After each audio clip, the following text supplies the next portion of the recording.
हरियाणा भारत देख रहे हैं आप। नमस्कार, मैं हूं आपके साथ मीनाक्षी। खबरों की शुरुआत करेंगे, लेकिन उससे पहले एक नजर आज की हेडलाइंस पर। प्रदेश में कोरोना को लेकर बढ़ाई गई सख्ती। पूरे प्रदेश में रात्रि कर्फ्यू लागू। रात 9 बजे से सुबह 5 बजे तक आवाजाही पर रोक।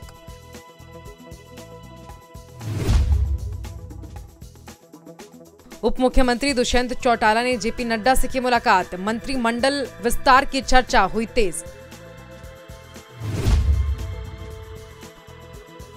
प्रदेश की मंडियों में सरकार ने 24 घंटे के लिए गेहूं की खरीद प्रक्रिया पर लगाई रोक। 18 मंडियों पर लगाई गई रोक।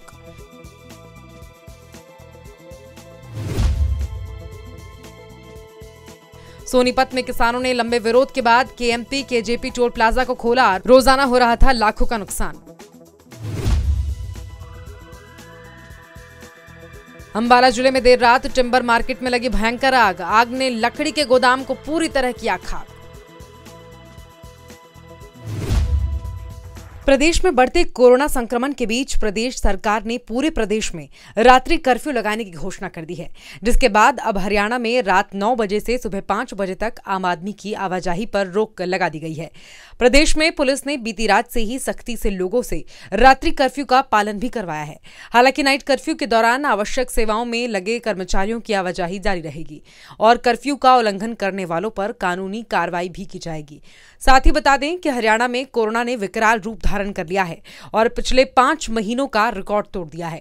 इस बीच कोरोना के बढ़ते मामलों को देखते हुए सरकार ने आंगनबाड़ी केंद्र, शिशु गृह और पहले से 8वीं तक के स्कूल को 30 अप्रैल तक के लिए बंद करने के आदेश दे दिए हैं। कोरोना के बढ़ते हुए केसेस को देखते हुए हरियाणा में रात्रि कर्फ्यू लगाने का फैसला किया है। रात 9 बजे से लेकर सुबह 5 बजे तक ये कर्फ्यू लगाया जाएगा। नॉन एसेंशियल सभी मूवमेंट को बंद किया जाएगा। जो एसेंशियल मूवमेंट्स हैं उनको इजाजत दी गई है। इसमें मैंने बताया कि नॉन एसेंशियल सभी चीजें बंद रहेंगी। डिप्टी सीएम दुष्यंत चौटाला ने बीजेपी के राष्ट्रीय अध्यक्ष जेपी नड्डा से मुलाकात की।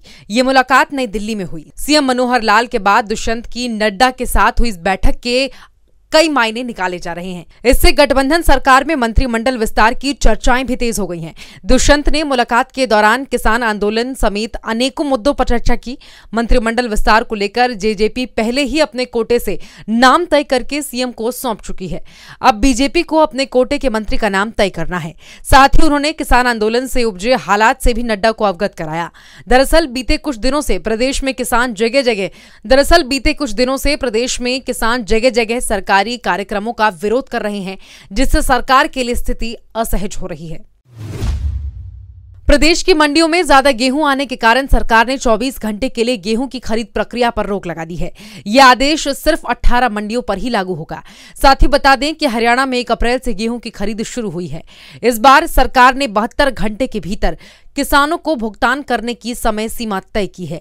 अगर किसी कारण भुगतान में देरी होती है तो किसान को 9% की दर से ब्याज देने का प्रावधान भी किया गया है, जिससे किसानों को फसल का भुगतान सीधे बैंक खातों में किया जाएगा।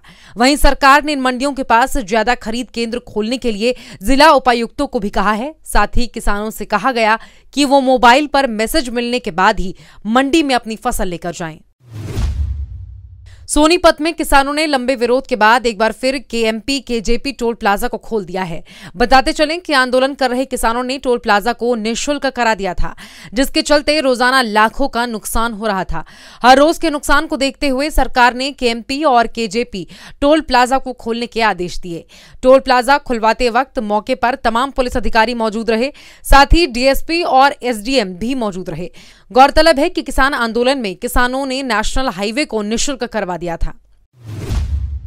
सरकार की तरफ से उस अधिकारी को हमारे आदेश प्राप्त हुए हैं, जो कि हमें केएमपी और उसके साथ साथ जो पिपली का हमारा केएमपी टोल प्लाजा इसको खुलवाने के आदेश मिले हैं, जो कि फोर्स के साथ और मैं और एसडी मैडम यहाँ पे खुद मौके पे प्रेजेंट है और टोल को खुलवाया जा रहा है। सर, कितनी संख्या में पुलिस की तैनाती की गई? लगभग एक कंपनी जो डिस्ट्रिक्ट पुलिस प्रदेश के करनाल जिले में सुपर मॉल के बाहर एक पुलिस वाले ने पति पत्नी को गोली मार दी। इस घटना का वीडियो सोशल मीडिया पर आग की तरह वायरल हो रहा है, जिसके बाद अफवाह फैल गई कि सीएम सिटी करनाल में सेक्टर 12 स्थित सुपर मॉल के बाहर एक पुलिसकर्मी ने डबल मर्डर की वारदात को अंजाम दिया है।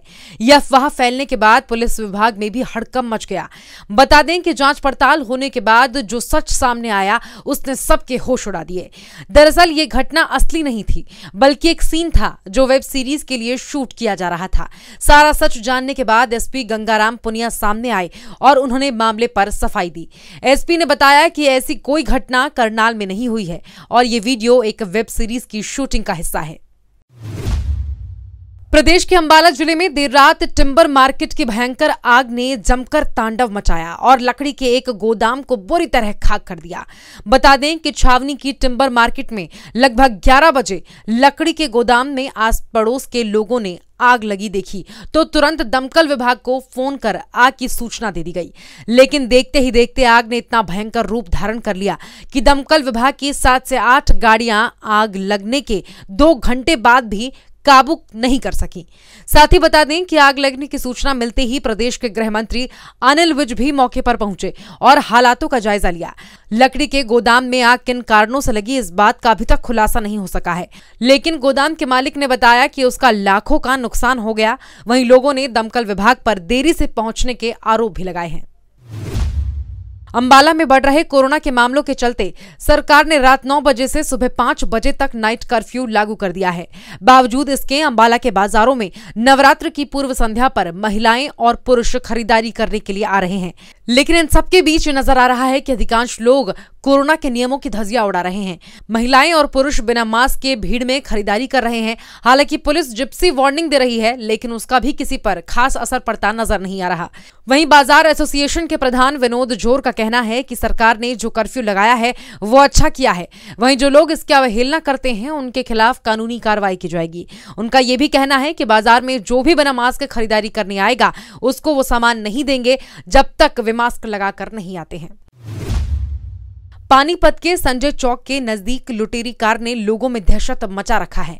लोगों का कहना है कि लूट के इरादे से कुछ व्यक्ति कार में सवार होकर जीटी रोड के नीचे बनी पार्किंग में आने जाने वालों पर नजर रखते हैं और जैसे ही कोई महिला अधिक जेवरात पहने वहां से गुजरती है तो उसे अपना शिकार बना लेते हैं। ऐसे ही एक वारदात सोमवार को सामने आई जब एक महिला अपने परिवार के सदस्यों के साथ गुजरी तो बदमाशों ने उससे गहने छीनने की कोशिश की। कामयाब न होने पर लुटेरों ने महिला पर कार चढ़ा दी। उसके बाद बदमाश फरार हो गए। महिला को उसके परिवार वालों ने अस्पताल में भर्ती करवाया। वहीं इलाज के दौरान उसकी मौत हो गई। फिलहाल मामले की सूचना पुलिस को दे दी गई है।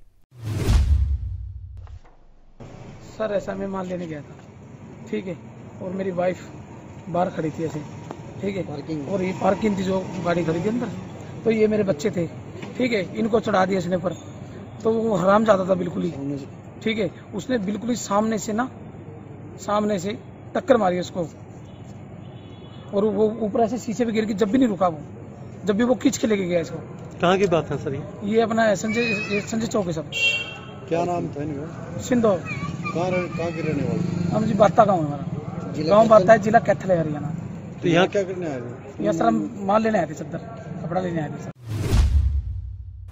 इसी के साथ हरियाणा की खबरों में फिलहाल इतना ही। देश और दुनिया की बाकी खबरों के लिए आप बने रहिए हमारे साथ और देखते रहिए हरियाणा भारत। नमस्कार।